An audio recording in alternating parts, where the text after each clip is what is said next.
हरकत आहे. आपण आता जाहीर केलं याबद्दल अध्यक्ष महोदय, ज्या मंत्र्यांकडे जे खातं आहे ते मंत्री जर त्या चर्चा ऐकायला आणि त्याचं उत्तर द्यायला नसतील आणि दुसरेच मंत्री जर त्याची चर्चा ऐकणार असतील आणि उत्तर देणार असतील तर अध्यक्ष महोदय, त्या खात्याला आणि त्या प्रश्नाला विधिमंडळाचे सदस्य जे म्हणणं मांडतात त्याला न्याय ते देऊ शकत नाहीत. त्या विषयाच्यासाठी सभागृहात बसलेच नाहीत मंत्री त्या विषयाचे, तर अध्यक्ष महोदय कसं होणार? आणि म्हणून आपण जी नावं जाहीर केलेली आहेत, माझी पुन्हा आपल्याला पुनर्विचार करा. हे मंत्री त्यांची जबाबदारी टाळतायत असा त्याचा अर्थ होतो. तरी त्या मंत्र्यांना त्या विषयात, आता मुख्यमंत्री स्वतःचे प्रश्न होते तर स्वतः येऊन बसले, त्यांनी काही कोणाला डेप्युट केलं नाही. तसं उरलेल्या मंत्री महोदयांनी डेप्युटेशनवर दुसरे मंत्री नेमणं, टेम्पररी विधिमंडळाच्या कामकाजाला, आणि बाकीचा कारभार त्यांनी पाहिजे तो करायचा, याला आपण अडथळा आणायला पाहिजे. आपण ही आता घोषणा केली आहे ती मागे घ्यावी अशी माझी विनंती आहे. आपण ही प्रथा पूर्वी नव्हतीच. अशी प्रथा अजिबात आम्ही इतके वर्ष झालेत कधीच ऐकली ना. आता मागच्या 2-3 अधिवेशनामध्ये अशी नवीन प्रथा तिथून आपण बोलताय, आपण आदेश देताय ते आम्ही तो सर्वोच्च आदेश म्हणून मानतो. पण किती वेळा एखाद्या अपवादात्मक परिस्थितीमध्ये जर हे होत असेल तर ते मान्य आहे, किंवा ते बाहेर गेलेत किंवा नाही आहेत, अनुपस्थित आहेत. अध्यक्ष महोदय, कुठल्या नियमात आहे की अशा पद्धतीनं पूर्ण सेशनभर लागू करायचं? म्हणजेच या सभागृहाला त्या खात्याचे मंत्री गांभीर्याने घेत नाहीत असा याचा अर्थ काय? इथे जे काही उत्तर दिलं जातं त्या उत्तराला कुठेच महत्व नसतो. एक तर जे मंत्री इकडे उपस्थित राहतात ते सुद्धा ज्यांच्यावर जबाबदारी सोपवली किंवा उत्तरासाठी त्यांना नेमलं ते तरी बसतात का पूर्ण वेळ? ते सुद्धा ऐकतात का? आणि मग उत्तर द्यायच्या वेळेस काहीतरी थातूरमातूर उत्तर देऊन त्याच्यावर आपलं समाधान करायचं, ही पद्धत कुठली आहे?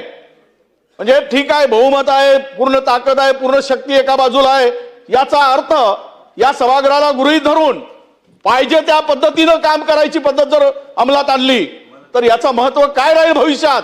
या सभागृहाचं महत्व काय राहील? आणि तुम्हाला सुद्धा या सर्वोच्च स्थानावर बसून, म्हणजे आम्हाला गृहीत धरले तर धरलेच, पण तुम्हाला सुद्धा गृहीत धरून चाललेला आहे आणि हे योग्य नाही.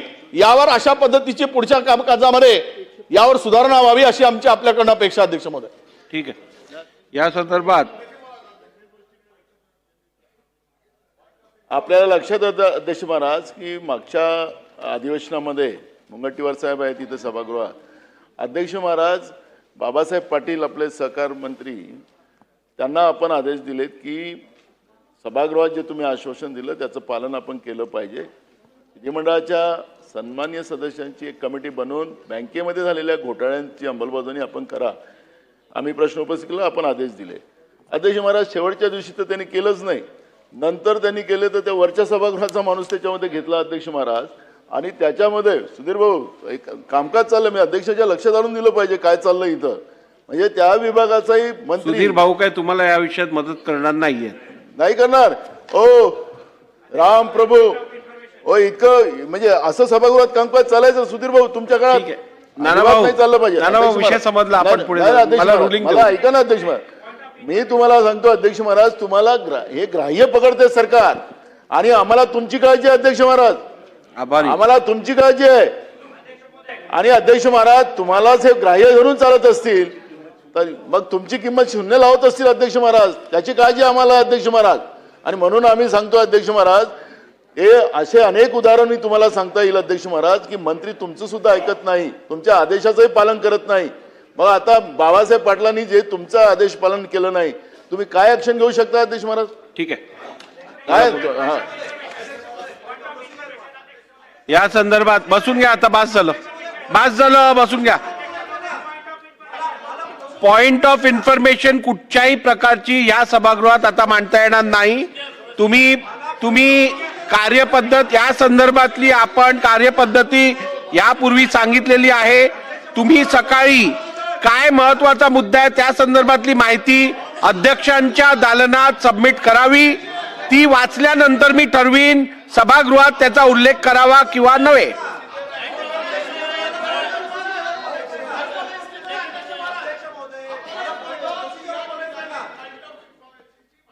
आपल्याकडे दिल्यावर वाचल्यावर आपण परवानगी द्याल. मी हे आपल्याकडे पाठवलं होतं, त्यानंतर आपल्याकडून परत इथं आलंय. अतिशय बाब गंभीर आहे. बीड जिल्ह्यातील केज तालुक्यामध्ये असं नाही चालत. अध्यक्ष महाराज, आता 4 दिवस झाले खून होऊन आणखीनही प्रेत ताब्यात घेतलेला नाहीये. अध्यक्ष महाराज, ही बाब अतिशय गंभीर आहे. म्हणून मी आपल्याला या ठिकाणी सांगतोय की ज्या ठिकाणी ही घटना घडली, ही पुन्हा केज तालुक्यामध्ये घटना घडलेली आहे. घुले कदमवाडी या परिसरातली ही गावकरी नावाच्या एका हॉटेलवर या ठिकाणी घटना घडली. ज्या घटनेमध्ये मारायचं होतं एकाला आणि हॉटेल मालक गेला सोडवायला, त्याची हत्या झाली आहे. आणि ती हत्या अध्यक्ष महाराज कट रचून झालेली आहे.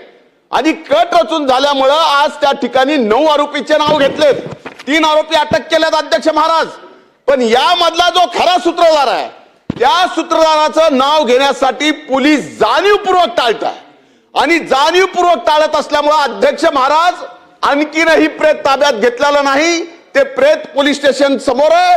10,000च्या वर आज लोक तिथं जमा आहेत. अध्यक्ष महाराज, तात्काळ या ठिकाणी पोलीस प्रशासनाने, माननीय मुख्यमंत्र्यांनी यात लक्ष घालणं गरजेचं आहे. आणि जो मुख्य सूत्रधार आहे त्याच्या सहित त्या ठिकाणी फिर्याद घेणं आवश्यक आहे. तरच त्या ठिकाणी समाधान होईल अध्यक्ष महाराज. त्याशिवाय होणार नाही. शासनाने नोंद घ्यावी. मंत्री महोदय, दोघांपैकी तिघांपैकी एकाने नोंद घ्या. नोंद घेण्यात येईल. खाली बसा, सगळ्यांचेच बसा, खाली बसा, खाली बसा, खाली बसा. या संदर्भात थांबा जरा, रुलिंग हवं आहे की नको आहे? सन्मान्य सदस्य जयंत पाटील साहेबांनी, त्याचप्रमाणे सन्मान्य सदस्य विजय वडेट्टीवार साहेबांनी या ठिकाणी एक पॉइंट ऑफ प्रोसिजर व हरकतीचा मुद्दा सादर केला. त्या संदर्भात मी यापूर्वीही या संदर्भात रुलिंग गेल्या अधिवेशनात दिलेलं आहे. तरीही परत मी या संदर्भात बोलू इच्छितो की भारताच्या संविधानातील अनुच्छेद 164 जर आपण बघितलं तर त्यात कलेक्टिव्ह रिस्पॉन्सिबिलिटीचा उल्लेख आहे.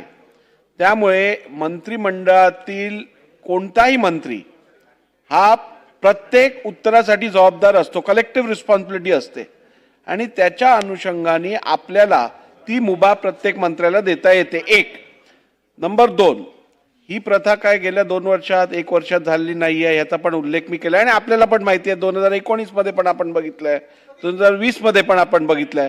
परंतु परंतु परंतु परंतु परंतु असं असतानाही या विषयात इतर आपली भूमिका बरोबर आहे की एखादा मंत्री जर सभागृहात असेल तर त्याच्या खात्याची उत्तरं त्या मंत्र्यांनी देणं अपेक्षित आहे, अगदी योग्य आहे. परंतु आपल्याला माहिती आहे बाय कॅमेरल हाऊस आहे, आपल्याकडे वरचा सभागृह आहे, आपल्याकडे खालचा सभागृह आहे. असं असताना बऱ्याचशा वेळेला मंत्र्यांना दोन्ही ठिकाणची कामं बघायची असतात. त्यातून उपमुख्यमंत्री असतील, मुख्यमंत्री असतील, त्यांना विविध विषयात वरच्या सभागृहातही बसायला लागतं. आणि म्हणून बाय वे ऑफ अबॅन्डन्ड कॉशन आपण ती जबाबदारी इतर मंत्र्यांना देतो. असं असताना मला वाटतं यात काही गैर नाहीये. आणि त्यामुळे परत प्रत्येक अधिवेशनात हाच विषय आपण घ्यायचा, तेच रुलिंग माझ्याकडनं घ्यायचं, हे मला वाटतं उचित नाही. आपण आता पुढे जाऊया.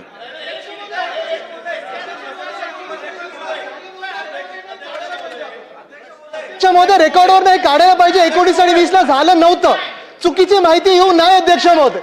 राज्यमंत्री असताना राज्यमंत्री उत्तर देऊ शकतो, मंत्र्यांना उत्तर देता येत नसेल तर त्यांनी तसं सांगावं. चला चला सन्मान्य सदस्य आदित्य ठाकरेजी, या संदर्भातली माहिती गेल्या वेळेला पण दिली आहे आणि आपल्याला जर सुस्पष्ट माहिती ऐकूनच घ्यायची असेल तर ती पूर्ण वाचून परत दाखवायची तयारी आहे. मागच्या वेळेचं रुलिंग काढून द्या. चला चला पुढे जाऊया.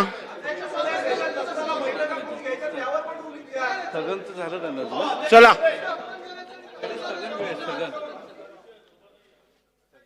कुठे आज प्राप्त झालेल्या सर्व स्थगन प्रस्तावांच्या सूचनांना मी दालनात अनुमती नाकारलेली आहे.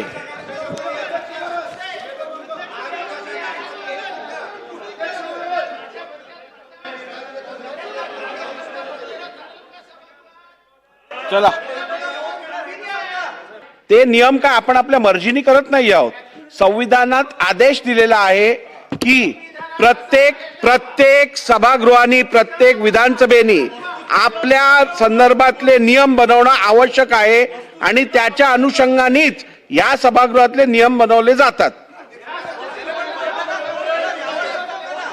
पुढे जाऊया आता.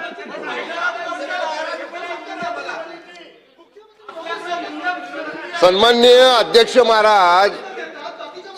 अध्यक्ष महाराज, मला या निमित्तानं सरकारची बाजू देखील समोर आली पाहिजे. आज हे प्रत्येक अधिवेशन आहे.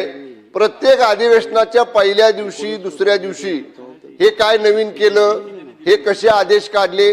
शेवटी अध्यक्ष महाराज, या सभागृहाचे कस्टोडियन आपण आहात. या सभागृहाचा पूर्ण ऐकून घ्या. आता तुम्ही बोलताना आम्ही ऐकत होतो.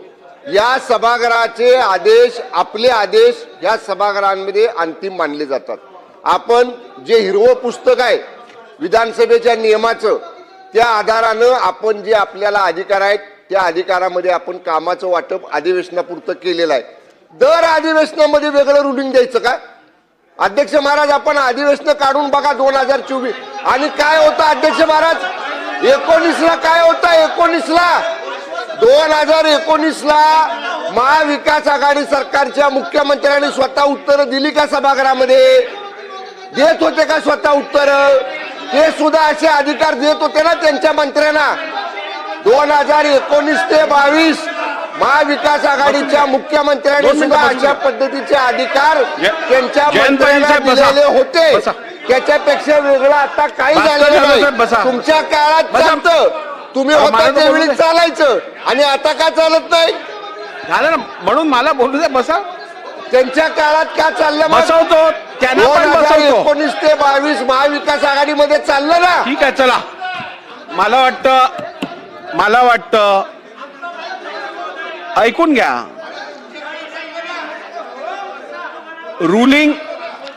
रुलिंग दिल्यानंतर त्या रुलिंग वरती आपण परत चर्चा करणं योग्य आहे का?